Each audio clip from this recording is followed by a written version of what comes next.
Hello and welcome to TheFederal. You're watching Off the Beaten Track, a program in which we discuss one very important issue in depth, look at it from various sides. These days, uh, very often, somebody or the other, very highly placed in the government, announces that the end of Maoist insurgency in central India is coming to an end. Just the other day, it was the Prime Minister Narendra Modi who said that by the March 2026, Naxalism will be wiped out. That is what he said. Mr. Amit Shah, the Home Minister, made a similar claim a few days ago. So, which means that this in one major phase of political movement, which had also a violent connotation, according to the government, it is coming to an end. Is this claim actually true? What does it entail? What does it mean? Because this has been an agitation, a movement which has been there for more than 3 decades. So, we will be talking about all these issues from various perspectives. I'm joined by Professor Ajay Gudavarthy, who is a very noted political scientist. He's a professor at Jawaharlal Nehru University, New Delhi, and a very eminent voice both in the academia as well as in civil society. Welcome to this program, Professor Gudavarthy. Thank you, Nilan. Let me ask with a very simple question. Have we reached that point where I tell you that, Professor Gudavarthy, your time as a political scientist is now over. Now it is time for a historian to step in.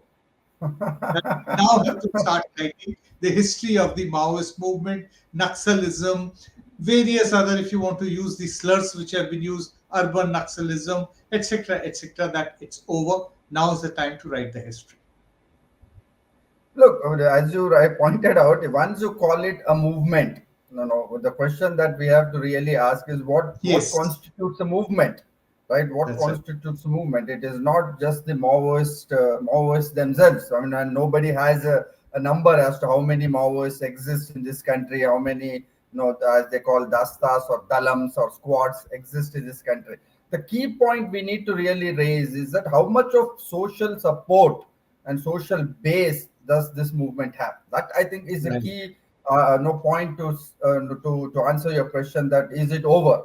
Yes, physically, the government might liquidate whatever leadership of this movement, their cadre, so on and so forth. But does that also mean that the mass consent, social consent for this movement has also died out? Now, that's, I think, a more complex sociological and historical question that we need to really address. Suppose even assuming, as Prime Minister Mr. Modi himself gave a statement yesterday, now the movement is reduced to just 3 districts, That's which right. might be true according to their sources. Does that mean that the support in people's imagination has also died out?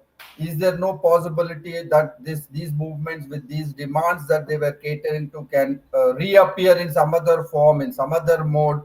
These are very complex and difficult questions. So for that, I don't think there is a clear date of termination. As long as those issues that the Maoists were, putting on agenda remain relevant for people's life, especially the tribals of central India, the landless laborers of north and the south. Let's go back. You have actually touched upon a very important point. So I think, before going forward and exploring further the situation at the moment, I definitely am going to come back to ask you that why in 2025 we've suddenly seen this a sudden spate of surrenders, and whether the government, instead of the surrender and the ensuing drama with it, could it have actually invited various Maoist groups for dialogue? We will get into that later on. But let's step back into the time in the 1990s, immediately after economic liberalization was announced in the country, and a large amount of private capital started entering various places, including some of the protected hinterlands. At that time, this movement, agitation, the sentiment, whatever name we want to call it, I would rather expect you to give these various labels, to try to understand for the reason for these groups to become very active, and as one can understand from what you said, to get the kind of public support which they have got, so as to sustain over decades till now.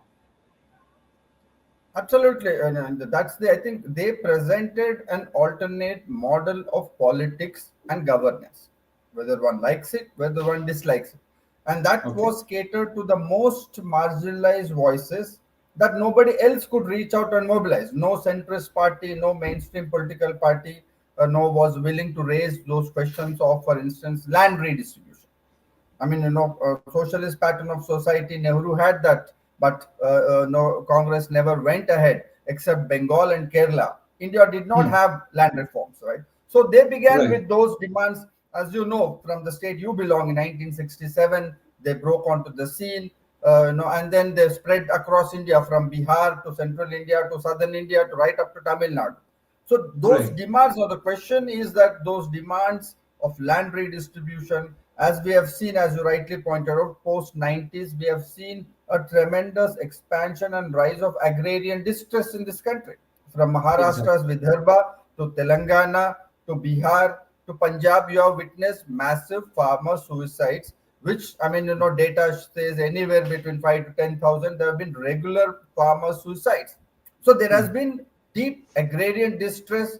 India was moving towards a different kind of model of development post 1990s. So Maoists, as they claim, wish to mobilize these under sections of the society. That is the key point. That post 1990s, growing inequalities, the Oxfam International report, what kind of inequalities have grown in this Exactly. country. So there is no denying of the fact there is huge economic distress, and Maoist kind of politics are directly linked to, proportionately linked to that distress. But to take your point, that economic distress being there. Now let us look at what is the situation now in India today. In the last 11 years, especially since 2014, we have seen that the level of disparity in this country has increased to that level which is unprecedented in the country. The gap between the richest and the poor in this country has increased manifold since 2014. So prima facie, this appears this is the time when there should be a lot of stress, a lot of economic stress, which has got further worsened because of the COVID pandemic, which led to large scale of joblessness in the country, and the economy, despite it becoming big in terms of volume, it does not seem to be providing jobs to the people who did not have jobs earlier, and those who also lost their jobs during the COVID pandemic. So, in that situation, I do you find it a bit paradoxical that an agitation or a movement which espouse the causes of the poor people, the government is claiming it's coming to an end? Is there not a contradiction in this? No, that's a very interesting question you have framed, which is again, I mean, to present a more complex picture. Neoliberalism in India also brought in, which in an unprecedented manner, expansion of welfareism. Nowhere in the Right. world this must have happened. That we did not go for a laissez-faire model, but you saw after 90s you have had a certain expansion of welfareism. Welfare net has grown in India. So it's a very Okay. paradoxical, and therefore it's a very complex situation that when economic distress after neoliberalism has been growing, it is partly true to say that the appeal of Maoist politics has been steadily coming down, with or without Mhm. repression. So repression and state violence, state initiated counterinsurgency is one big factor, no doubt. But I'm talking about independent of that repression. I think general appeal of Maoist politics has come down. Because I'm speaking from the experience in Telangana. In the heydays of the Maoist politics in 1980s, Maoists Right. had not only presence among rural hinterlands and landless laborers, but their presence among urban middle classes was so pronounced, among school Right. teachers, lawyers, doctors, institutions of higher education, journalism. And today, if you come to Telangana, you will really see that most editors of all popular leading Telugu dailies have had some association or other with either mass organization or Right. That's directly being with the absolutely true. Maoists. So their influence was so pronounced and it was expanding at such a exponential way that it still left a mark. that kind of an pronounced presence of Maoist vision, Maoist politics, talking of an alternative model, I think that has come steadily come down. So this is a very complex and interesting question for us to analyze. That Hmm. how come just when inequalities are growing exponentially, with primitive accumulation, with question of displacement, with dispossession, economic distress, agrarian distress, urban migration, something like an insurgent politics which could have raised a counter voice has kind of pettered away, kind of did not hold to their that imagination could not really have an intergenerational appeal. So this I think is a very complex question. One needs to answer why. Part of the answer, obviously, is the success of Indian democracy. That most Hmm. marginalized social groups are heavily invested in democratic process, in electoral politics, which is, I think, a great Okay. success of our Indian democratic story. Even if it has kind of struggled to deliver to the more marginalized, So, struggle to realize Gandhian Antodaya kind of a last man, last mile kind of deliverance. We did not hmm. know we were not a successful democracy, but still, every section of the society, however marginalized, had some investment in democracy. So that's one Right. quick hand explanation one can find as to why people post as inequalities were growing were more invested in mainstream democratic processes rather than insurgent processes. Why should this be so? Is a question we can further debate, but it's a very, very complex question. Is this somehow or the other increase to related to the gradual increase of these so-called welfareist doles or the handouts, which has been started by this government? Essentially started during the COVID years, even a little bit before that, in forms of various loans or grants, either for gas cylinders or to build toilets in the houses under various schemes. Not that everything was started under the NDA government under Mr. Modi. There were a lot of predecessing schemes, preceding schemes, sorry, uh, in the UPA years also. Has this somehow got connected that, yes, what Mr. Modi at some point had very disparagingly called that the other opposition parties are distributing reveries or basically free handouts? Now, this government, the central government, and its state units in various states where they are in power appear to be have developed some kind of a mastery in the politics of charity and thereafter garnering the votes which comes courtesy charity. Yes, you're right. I think, as I pointed earlier, I think we are an anomalous democracy where neoliberalism introduced greater investment by the state in welfareism. Look at the Okay. scale of MNREG, right to food, right to health, right to education. All these rights came after 1990s. Once we opened up the markets, once it's globalization, I think Congress played a very interesting play between growth, which was concentrated growth with compensated through compensatory welfareism, with Right. welfare expansion. So that I think is one big question in democracy that kept people's hopes growing. So that's one big issue that can partly explain this paradox as to why insurgent politics are in decline when inequalities are growing. The second major reason, obviously, is their basic social base among Dalits, lower end OBCs, and tribals. I think emergence of independent Dalit politics, Dalit and Bahujan politics, also was a major challenge. I think Maoist politics was at its weakest in when coming to dealing with question of caste. That caste is such a Okay. complex identity that people just don't walk out of, as insurgent movements don't end one day. Caste also doesn't die one day. I mean, though Maoists Right. don't believe that insurgents die, but they believe that caste will die one day. But that's not how caste, as a sociological identity works, and we do not really know how to annihilate caste.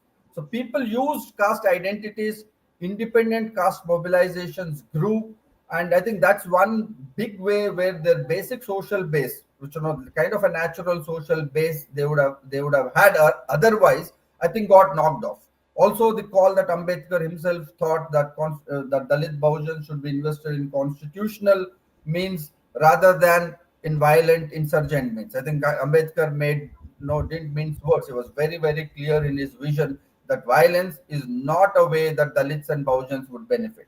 I think that Hmm. democratic social imagination vision presented by Dr. Ambedkar also percolated when independent Dalit politics and independent Dalit Bahujan leadership came out. I think that's second big reason. Third, I think Maoist movement itself did not really update. There was no rebooting ideological. They were, I think, Okay. stuck in time. There's a time warp in this movement. Their old strategies of 1950s from Charu Mujamdar, encircling cities, that old Maoist That's right. strategy, and this entire obsession with state power. That entire movement looked as if it was geared towards getting, this whole idea of overthrow of state and capturing state power, which I think denied them the creativity to do multiple other experiments, because everything was geared towards questioning state power, questioning the sovereignty of the state, while they could have done many other experiments, social, economic, political, cultural experiments. And the fourth and final reason is, I think, the weakest part of all left politics, and Maoist politics is no exception, is they have very little understanding of culture. They equate all of culture with conservatism. They only want to reform culture, but they don't see the strength of cultural symbolism. They don't see the sense of cultural belonging that culture gives. Whether it is religion, whether it is myths, whether it is mythologies, this kind of a cultural life world, I think radical left politics is far removed, but people are heavily Hmm. invested.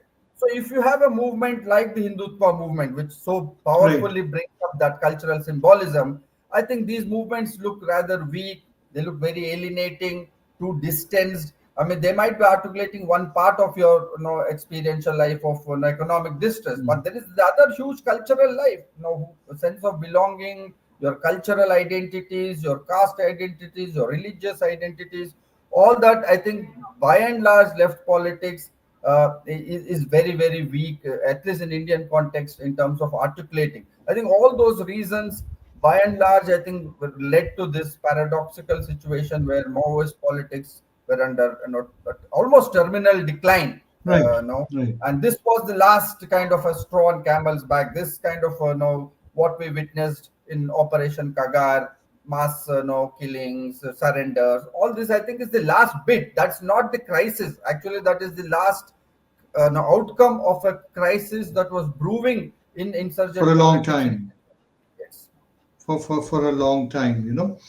You actually touched a very important point, that is the rise of Hindutva, the rise of majoritarian sentiment in India. It has been there right from the time India became independent, but it never was actually publicly articulated. It was generally speaking considered that we might be feeling, people who felt that way, that this was actually a country of the majority community, that is of the Hindus, and that the Muslims, are welcome to stay here, but they should live here on, our terms. Not just Muslims, even talking about Christians also, because they are the ones in classical Hindutva, those who codified the entire thing. V.D. Savarkar, M.S. Golwalkar, and others. Essentially, it said that those who are of indigenous religions are the ones who are the actual people. So those who do not have their punya bhumi here, their the religious capital is not in this country, they actually are suspect. So they have to consider themselves to be primarily Hindus if they want to live here on equal terms. That is the kind of argument which was there. Now, post 2014, this sentiment has actually grown. There is a large, significant section. I would not say that this is either the dominant or the majority section, but definitely a significant section, a very vocal minority, if that is the best way I can say, which actually, furthers hate. It actually lives on hate. People who are in electoral politics on the other side of the fence from BJP, they say that the government might be falling short when it comes to development programs in terms of reducing disparity in society, ensuring jobs.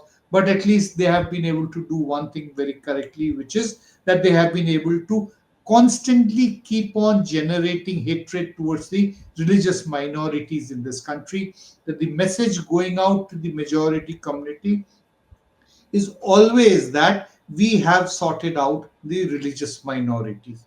Now, within the constituency, amongst where the Maoist groups have worked, they are obviously the socially backward as well as the tribal communities, and they are all what has been to a great extent very successfully drawn into the larger Hindutva campaign by a variety of strategies which has been there, deployed by them right from the late 1980s through the Ram Janmabhoomi agitation. We have seen them do it bit by bit, either in terms of getting a Harijan to do the first Shilanyas in November 1989, or symbolic things like steps like getting Kalyan Singh to become the Chief Minister of Uttar Pradesh. Kalyan Singh was a backward caste leader. So those kind of cosmetic gestures have been made, even while the political mentality of the entire Sangh Parivar has remained essentially Savarn or upper caste, So despite that, to some extent, do you think that this is the reason that why economy or economic distress does not actually become cause enough to get politically mobilized and charged when it comes to Hindutva or some kind of a majoritarian idea against the religious minorities? Well, I mean, you have been one of the early, scholars who have been tracing this movement so closely since, Babri Masjid times. You have seen its rise closely, and I think Right. you are also one of the early journalists who predicted that this is a movement that is here to stay. Well, many thought it was an aberration of Indian democracy, but you have, Unfortunately, been so. continuously argued that this is something that we need to take more seriously and here to stay for Yes. long. So yeah, I think when you compare the RSS and the Maoist, which will make for an interesting comparison, the way right-wing Hindutva RSS began to capture the national imagination through democratic politics, and then you have this insurgent politics, which kind of witness a terminal decline. Now, I wouldn't argue in that shorthand way that that Hindutva immediately is a kind of a answer to economic distress, but I would argue that even economic questions, I think, culturally framed. I think even Okay. economic distress is culturally experienced in this country.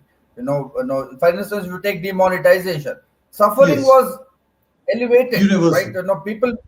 People are willing to suffer. So I think Yes. material distress. I think the success of Hindutva is that even material distress they are able to filter it through cultural nationalist language. I mean, they might tell you that this is a Very. necessary suffering for a higher order, and people are willing to buy it. You have subsistence ethics in this country for a long time. You have those memory of Gandhiji also eulogizing Right. suffering. Sacrifice is a very big thing. Ascetic living is a very big ethic in Indian context. So I think right could exploit those cultural codes very well, while the left is completely oblivious of these cultural codes. We have completely rubbished them, but they are very alive in people's everyday living. So I think the success of the right, in spite of, as you said, economic distress, is that they could give a cultural coating to those economic distress. Not that it's not that they could give people a meaning, a way of understanding why this distress exists, and they also succeeded Okay. through Modi's Gujarat model, a new hope. The Gujarat model is a big development, it's all inclusive, high rates of growth, high social mobility, high economic mobility. This story also, but you're already seeing that people are realizing that story is not true. That is not something that will that will fructify. So that I think Hindutva's success story is in providing cultural belonging, civilizational discourse, giving a cultural interpretation of economic distress, like migration, like demonetization. So all of that is success story. I think I would lay the fault at left politics, the doorstep of left politics, especially like Maoist Inability in. to actually convey to Yeah, the they have. people in a language that they understand. Exactly. A local cultural idiom, people's life world, if you don't connect, but it's, their emphasis is more on ideological, which is, it's not the language that people speak. Ideology is not the frame which people encounter their everyday issues.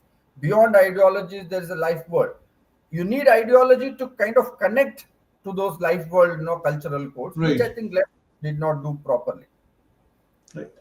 Let's go back to looking at the strategy of the government and compare it with what was the strategy of the previous UPA government. Even though it is 11 years and back, so we are talking about a span of more than 2 decades, but we cannot ignore the fact that Maoist insurgency as a quote unquote security problem was first named by Dr. Manmohan Singh, who actually called it the biggest internal security threat to the country. That's the time when he actually did that. So if I'd ask you that how, he recognized it, and obviously there was some kind of a follow up from from the Ministry of Home Affairs on that particular thing.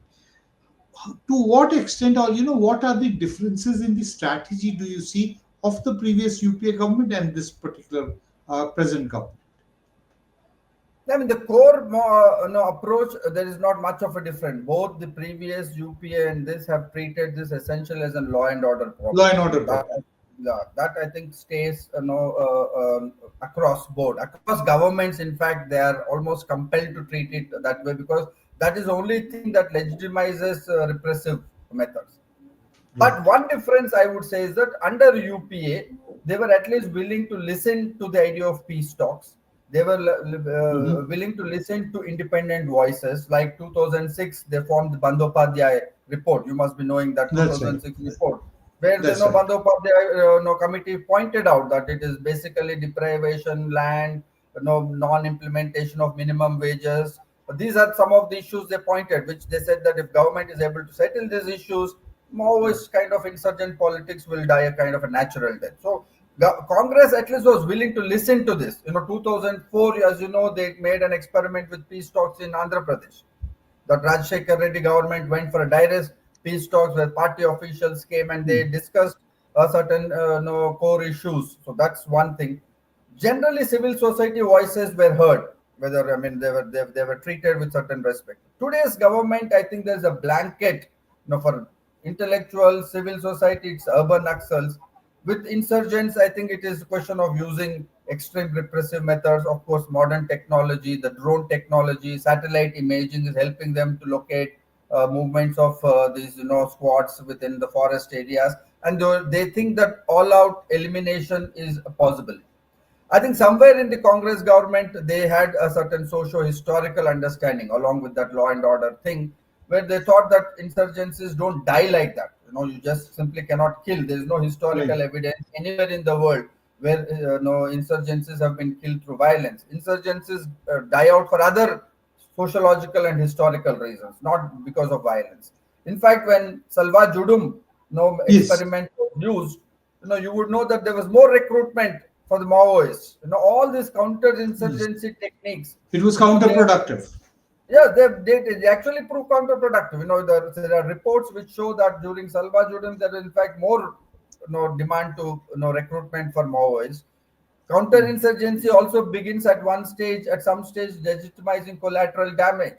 That innocent civilians can also be bumped off and killed in the course of counterinsurgency. Once you begin to do that in civilian areas, obviously there'll be more sympathy for the Maoists. So all those things, I think, mattered. Those debates happened during UPA regime. But today's government, I think, is simply not willing to listen to take that kind of a long duty socio-historical view. They treat it exclusively as law and order problem. They treat it as a menace, and they are convinced that these methods will one day simply wipe out. I mean, to set a date for a movement, March 2026, is fairly a bizarre thing that I've heard in a long time. Well, it's actually, reflective of the kind of politics that is practiced by this particular regime. I do not want to elaborate on that, but essentially, it is headline oriented. It looks nice to read in the newspaper that Amit Shah promises Naxal-free India by 2026. Suddenly, we are on the verge of an election, an important election in Bihar. It sounds, which has also had some kind of a, in the past there have been some kind of a movement, insurgency, Maoist insurgency of some kind had been there at some point, at one point in history. Now of course a large number of these Marxist organizations have come over ground and participate in electoral politics, not exactly those precise ones which are involved in insurgency, but that idea does get reflected in electoral politics also, and has the support also of the youth, maybe not as much in number as the other political parties. Uh, you talked about Salwa Judum, yes, but we must refer also to the Supreme Court judgment on Salwa Judum. If the Salwa Judum happened, the judiciary also eventually did step in to say that it was something which shouldn't have been allowed. But now, do you see that? To put it very mildly, that less intervention on part of the judiciary when it comes to these matters, especially when, quote unquote, it challenges the nation's security. I mean, you saw that the Salva Judham judgment was given by Justice Sudarshan Reddy, who recently ran for as the vice presidential candidate of the Yes. India bloc, And the way and he was, one of the constant campaigns against him, carried out directly by Home Minister Amit Shah, was he was like an urban Naxal and he was sympathetic to yes, Maoist politics. So there you are. I mean, you have a Chief Justice, I mean, who was a part of Supreme Court. yes. He is being termed as urban Naxal and being so. So And obviously, you that too can in a see vice the presidential election where the result is a foregone conclusion, but still democracy demands that there must be a token fight, even if the verdict is virtually known before. So part of the problem with the current government's approach is that they feel that there is no neutral space left. Either or you're on that side or either you're this side. So there is nothing. So therefore, Mr. Amit Shah said they are saying peace talks, but talks for what? He says he thinks simply talks. The idea of the talks itself is too bizarre. So obviously, monopoly of violence exists with the state, but there's also enough evidence say that use of violence does not kill insurgency. So those are the paradoxes that exist in democracies, which need very delicate talking. I can draw a parallel with what happened in Kashmir. They thought that abrogate Article 370 and the Kashmir problem is over. Everything You would have be settled over. it for once and all. You have removed the statehood. Look at what is happening in Ladakh. Things don't Yes. die out. People, there are aftermaths. There's an afterlife to those problems. So that's, I think there's a similar thing with Maoists. If you don't listen to multiple voices, because there are multiple stakeholders in this, like Salva Judum was essentially a conflict between tribals and non-tribals. There are conflicting interests in society, and the role of a government, of a sovereign authority, is to arbitrate between those conflicting interests in a non-conflictual manner. But today's Okay. government doesn't seem to think it's an arbitrary role, but it will take a strong position and go ahead, like the media. Though that change impact of that approach of government is visible everywhere. An anchor is not an arbitrator anymore. Anchor has his own voice, and he's here to rub shout down that idea on panelists. So that's the approach visible in all walks of life today. That I think is also the notion of majoritarian order. I think that's how majoritarianism spreads. That a This way. stick of majoritarianism, we will not listen to any opposing voice. There will be only one voice, and you better fall in line. I think that ethic is visible, and dealing with Maoists, I think, can be no exception in that. We shall not listen to any other voice, only listen to our voice. That seems to be very Yes. much the thinking at the moment. Uh, but what explains in your mind the spate of surrenders this year? Is it So I suddenly the think collapse of the insurgency? one, as I said, this crisis has been brewing within the Maoist politics for a long time. I think they've Mhm. also been struggling to hold on to their social base, and there has been internal debate, within the party. Whatever little we are getting to know, that that there's a large section which now begins to feel that Maoists should move towards democratic electoral politics, and Right. that armed conflict in this era of advanced technology. You have Israeli technology of satellite image mapping, where you can easily be located even in a dense forest, and then there can be That's right. bombing. So armed conflicts more or less have become very difficult. That's a global thing now. Nowhere armed conflicts are able to last because state is so advanced technology that you are no match. Even so, the only way they can do is, camouflage and be part of the, common people. They have tried those methods, but even those did not work Have out. not really So worked there, I out. think, so there, I think it is in that context, many of them seem to have felt that surrender is the only way. Come back, be part of democratic politics, participate in other modes. So I think there is a serious crisis of strategy. Means armed means, do they really work in contemporary society? Which does not mean that non-violent, no electoral democratic means are also delivering. So we are passing through that crisis that neither violent means nor non-violent means kind of deliver no justice to people at the right at the rock bottom of the pyramid. So that's the question we will be facing. When both the methods followed, what other alternative methods are left with common people to make their voice heard? That is what I wanted to understand. That after March 2026, when this government says that we have eradicated, as if it is some kind of an infectious disease. That is the way they have been talking about the Maoist insurgency, or Naxalism, whatever you want to give it, give the name to. What kind of a roadmap do you see as far as the basic issues which led to this movement coming up? Now, the basic issue is about tribal displacement.